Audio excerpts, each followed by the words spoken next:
brand ឡានហ្នឹងឃើញប្លែកចឹងឡានចិនមែនឡានចិនចឹងទុកចិត្តមកគិតភាពមិនដែរប្រិយមិត្តទាំងអស់គ្នានៅពេលដែលខ្ញុំ review ឡានម្ដងគឺខ្ញុំទទួលបានសំណួរមួយច្រើនមែនតើដែលគ្នាយើងគាត់តែសួរខ្ញុំថាបងឡានហ្នឹង brand មកពីណាគេមកពីប្រទេសណាគេឡានប្លែកចឹង brand ចិនមែនអ្នកខ្លះគាត់ comment ថា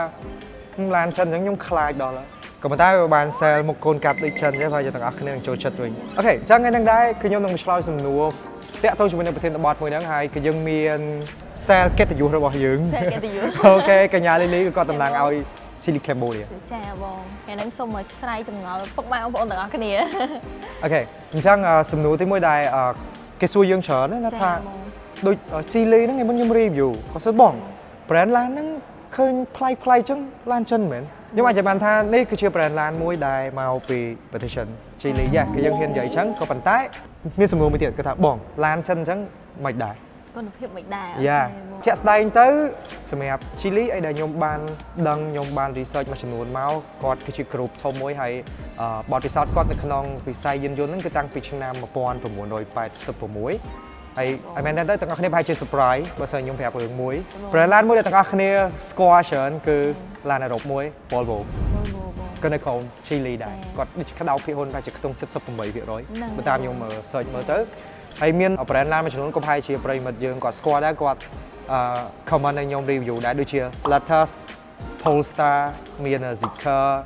គេឲ្យហ្នឹងមាន Lynk & Co ជាដើមអូខេហើយសំណួរមួយទៀតដែលគ្នាយើងក៏តែសួរថាចុំបងឡានចឹងទុកចិត្តមកគុណភាពមិនដែរអញ្ចឹងសំណួរនេះខ្ញុំអត់ដឹងតែឆ្លើយតែមិនទេគឺចង់ស្ដាប់ពីខាងកញ្ញាលីលីវិញចាបងបើយើងនិយាយទៅដល់គុណភាពវិញថាគុណភាពមិនដែរហ្នឹងតើសាកបានដឹងថាគេបងយ៉ាចុះបងបានសាកនៅគឺសាកវិញលើទីលានប៉ុណ្ណាចាអញ្ចឹងបើតាមខ្ញុំចាំបានបងក៏ធ្លាប់បានសាកជាមួយនឹងដល់ New Korea ដែរអញ្ចឹងសូមសួរត្រឡប់ទៅបងវិញថាចំណាប់អារម្មណ៍បងមិនដែរបន្ទាប់ពីសាកហើយអូខេទាំងអស់គ្នាបានឃើញវីដេអូខ្ញុំប្រហែលជាខ្ញុំធ្វើ2ដងសាកជាមួយនឹង Korea កាលពីឆ្នាំមុនហើយអាមួយនៅខាងក្រោយនេះគឺជាស៊េរីថ្មីដែលខ្ញុំទៅតែតេស្តនៅលើទីលានប៉ុណ្ណឹងដែរទេចាបងអាចនិយាយបានថា Yeah damn cool ហ្នឹងហើយឡយខាងក្រៅយើងមើលទៅឃើញតូចក៏ប៉ុន្តែ performance របស់វាខ្លាំង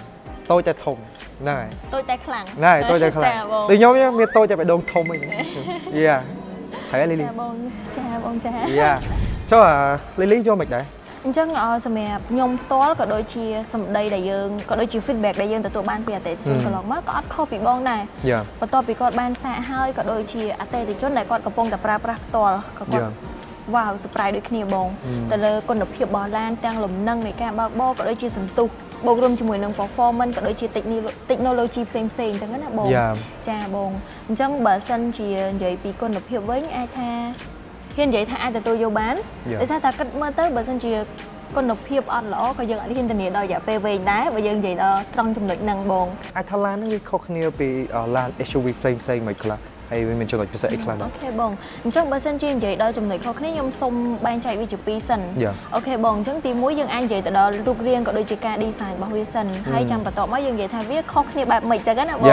ចាអញ្ចឹងបើសិនជានិយាយទៅដូចបងបាននិយាយអញ្ចឹងឡាននេះគឺជាប្រភេទ SUV ចាអាចនិយាយបានថាវាជាប្រភេទខ្នាតកណ្ដាលហើយប៉ុណ្ណឹងត្រូវបងចា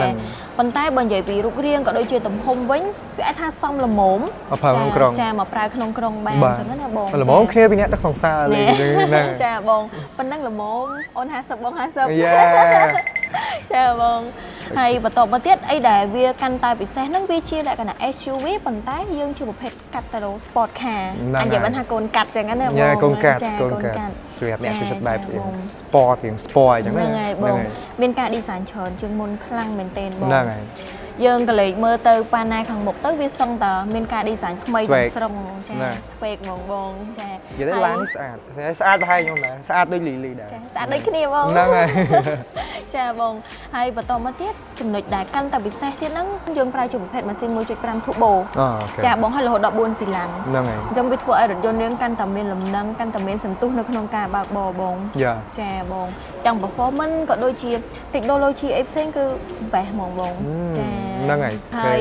មួយទៀតគឺយើងនិយាយទៅដល់ការធានានឹងឯងបងគឺយើងធានារយៈពេល5ឆ្នាំឬក៏150000គីឡូ បាទគឺធានាយូរបាទអញ្ចឹងថ្ងៃហ្នឹងអរគុណច្រើនមែនតើលីលីដែលចូលរួមជា sale កិត្តិយសបាទហើយខ្ញុំភ្ញៀវកិត្តិយសមែនតើ ខ្ញុំក៏មានកិត្តិយសដូចគ្នាបង អូខេអញ្ចឹងប្រិយមិត្តទាំងអស់គ្នាចង់ដឹងព័ត៌មានបន្ថែមទំនាក់ទំនងទៅកាន់ Chili Cambodia បានតាម Facebook Page ឬមួយក៏លេខទូរស័ព្ទដែលខ្ញុំដាក់នៅលើអេក្រង់ហ្នឹងទៅ